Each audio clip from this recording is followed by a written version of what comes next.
what's up, everybody? What's up? This is Jeff from BKJ Mag TV. And this is the official podcast of the BKJ Mag experience. And this is episode 21. And this episode is very interesting. It's about a character from the hit popular TV series from the 90s titled Friends. Everybody loved Friends. Everybody enjoyed watching that show. It was very popular. But here's the thing about that show. Even though it was funny, it was entertaining, it was a complete ripoff of the show Living Single with Queen Latifah that was on Fox. There's a whole story about that, and I'm going to share it in another episode. It's very interesting, and it's just wild as crazy. Like, in a sense, the show Friends was a basic knockoff of the show. Excuse me, I misspoke. Friends is basically a knockoff of the show Living Single. So yeah. And one character in particular on the show Friends, the actor that played Phoebe, Lisa Kudrow. Yes, I'm coming for you, Lisa Kudrow. She made a statement recently on August 11, 2022. I just decided to talk about it now because, we're still in the height of racism in media, and people of color are still working hard to get their just due and their respect in the media, especially in Hollywood, where, listen, I'm gonna be as honest as I'm gonna say it. White folks hold all the cards out there in Hollywood, and it's just really hard for a person of color to really crack the ladder of success when they control the means of production in Hollywood, and you sort of have to hopefully that they like you in order for you to get you into roles, into movies where you can get big money for it. But anyway, let me not digress. Lisa Kudrow, yes, she made a comment, and she said, and I quote, Friends writer, she says, no business writing about people of color. She said, Friends writers had no business writing about people of color. I'm going to say it again. Quote. She says, Friends writers had no business writing about people of color. So when she said that, it was jaw-dropping. It was shocking.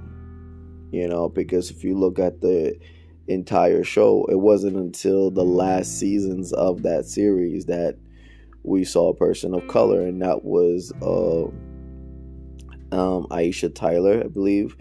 She played the love interest for Ross and Joey, and they were fighting over her.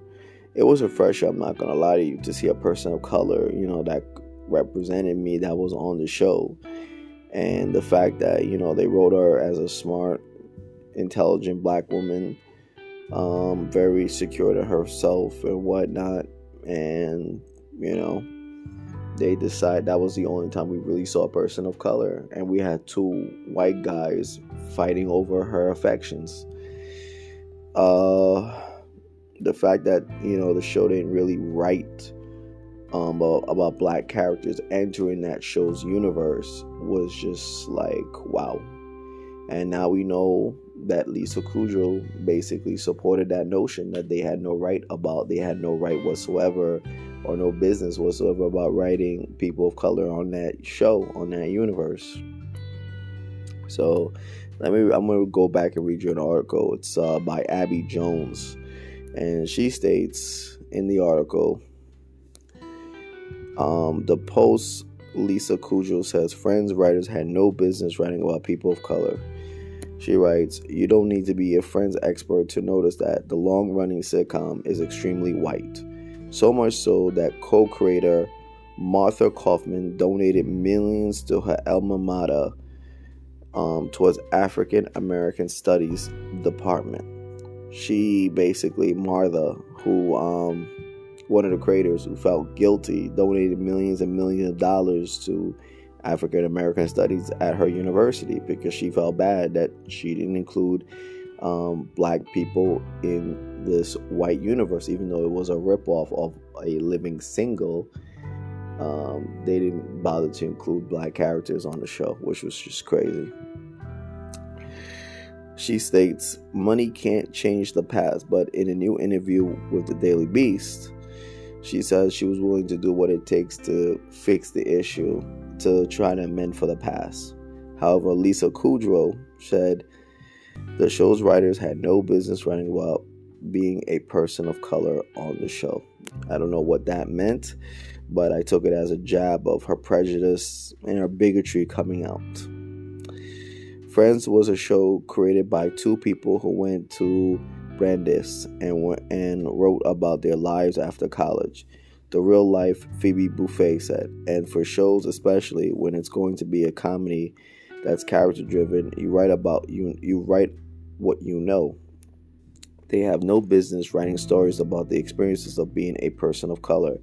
I think at that time the big problem that I was seeing was, where's the apprenticeship? She's right about that one thing. There was no real apprenticeship. There was no system to bring you up in the system. Even if you try to get a job on a production set, they want you to work for free or near dirt, low wages in order to work. And it was kind of crappy as hell if you think about it. So she's right about that. I agree about that. But the fact that they're writing about their own experiences after college. Let's be honest. Again, I'm going to say it again. They ripped off the show A Living Single, but they managed to somewhat intertwine it about their experiences. I mean, I didn't really see anything about life after college on that show, but, I guess that's just their opinion. And that's my observation from it based on what she said. Okay, moving on. Especially for being set in New York City, Friends' character roster is disappointingly homogeneous. Well-known actors of color like Gabrielle Union and Craig Robinson have made brief appearances. At a whole 9 episodes, Aisha Taylor was the most frequently featured non-white actor when she played Charlie, a professor who dated both Joey and Ross. It's the character I was talking about. Aisha Tyler played Charlie, who was the love interest between Joey and Ross. Gabrielle Union and Craig Robinson made minor appearances on the show. I guess they were well liked in a sense by the producers, and they brought them in, but they were so brief. Their appearances were so brief, and who's gonna remember their appearances on the show? Aisha Tyler got 9 episodes. Pretty interesting. She got 9 episodes. Out of 10 years, she was able to appear on 9 episodes. It's pretty amazing. Kaufman has long brushed off the accusation of whitewashing up until the murder of George Floyd in 2020. I've learned a lot in the last 20 years, Kaufman told the Los Angeles Times. Admitting and accepting guilt is not easy. It's painful looking at yourself in the mirror. I'm embarrassed that I didn't know better 25 years ago. So basically, Kaufman said that before George Floyd was brutally murdered at the hands of law enforcement in Minnesota in 2020, she didn't believe the show was whitewashed. She didn't believe there was no racism or prejudice at all. The fact that black actors were not really meant to appear on the show, she didn't really recognize that until George Floyd died. Then she realized the racial upheaval, that she realized that she did such a terrible disservice to the black and brown community. There were so many famous black and brown actors that were there in that universe. There was Wesley Snipes, there was Denzel Washington, there was there was so many. Spike Lee could have made an appearance. Michael Jordan could have made an appearance on the show.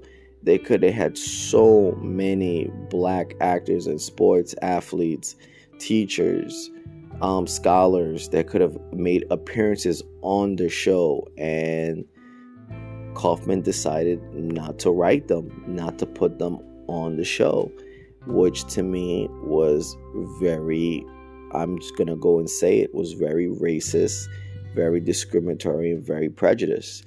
It's like that, like that in Hollywood. I mean, Hollywood is slowly changing, but let's be honest, black and brown folks, I've had to struggle just to fight for representation in the media. I picked film as a field of study, and when I was in those film classes at Brooklyn College, it was mostly white people in there, and they basically were forcing me out of the program. I hated it. I hated the experience over there. I wish I never went to Brooklyn College Film School, to be honest with you. I wish I never went. It didn't do anything for me. It didn't move the needle for me. Let's be honest. And my opportunities were slim to none at all. And that's just the nature of the game. It's just the field is dominated by white people, and it's hard for a black or brown person to break in and to be the central figure in stories. I'm just being honest. It is what it is.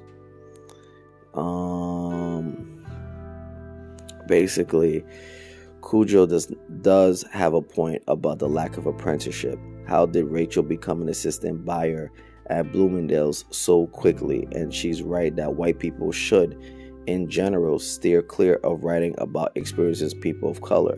We can think of one easy way to work around that, though: hire more non-white actors. Let's be honest. Yeah, I disagree with that, because let's be honest, there was no apprenticeships. There should be apprenticeships. How did she get the job so easily at Bloomingdale's? Let's be honest. She was white. And that's why, and young white women tend to get more opportunities than young black women in that type of field, and especially in those type of jobs, high-end quality jobs, high-paying jobs.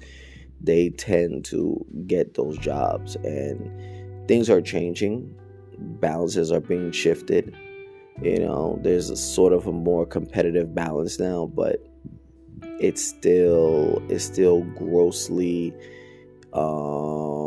favors one race over another, and it shouldn't be like that. It should be based on skill and character, but we're still far away from that aspect. And should they hire more non-white actors? Of course they should. But Friends has already been made already. It went from 1994 to 2004 with very few black actors making appearances on that show. And what Lisa Kudrow said, I felt was very offensive. It was disgusting. It was something that, I look at her differently. I always thought she played a dumb person on TV. I didn't realize she was a dumb person in real life as well. So let's be honest. It goes to show you that people like that, actors like her, have no real sense of the black and brown experience in America, especially in Hollywood, and how hard it is to just break in. White casting directors, production executives, they control the means of production in Hollywood. They could determine if your future goes up and down. They're the ones that determine if you could make money or whatnot. So for her to go and say that, she was able to get a weekly paycheck on Friends for the last every week for 10 years. So congratulations to her on that one. But she's stupid, and she played herself on with her comments about the fact that the show had no business about writing about black characters and whatnot. It's called inclusion, dummy. Get it right. I know she'll never listen to this. Maybe one day she will, but I'm putting out to my listeners out there that diversity is important. We need, as black and brown people, as people of color, we need to be more represented in the film industry. Our image is very important to us, and how we're projected in the media, it's important because we have to control the narrative. Because if we don't, then there's going to be massive misrepresentations of our character, our images on the screen. And when they see us in real life, they'll think about, oh, this is what they see on TV and the news, and they're going to be fearful. And white folks and other people are going to be scared of us because of what they see on TV and what they see in the movies about us. So that's why it's important to maintain and own our image in the Hollywood limelight and try to get paid for it. That's why there's so much divisions right now, because people are chasing money left and right because people are not getting paid. Simple as that. I'm definitely not watching the reunion special. So yeah, this was episode 21 of the BKJ Mac experience. Hopefully, let me know how you guys feel about this. Let me know what y'all think, because this was definitely a tough outlook, tough evaluation of this show. I said a future episode is going to be coming soon about how the show ripped off another show called A Living Color. And I'm saying A Living Color, A Living Single with Queen Latifah, starring Queen Latifah. So that's another episode coming soon. Thank you for listening. Peace, love, always. One.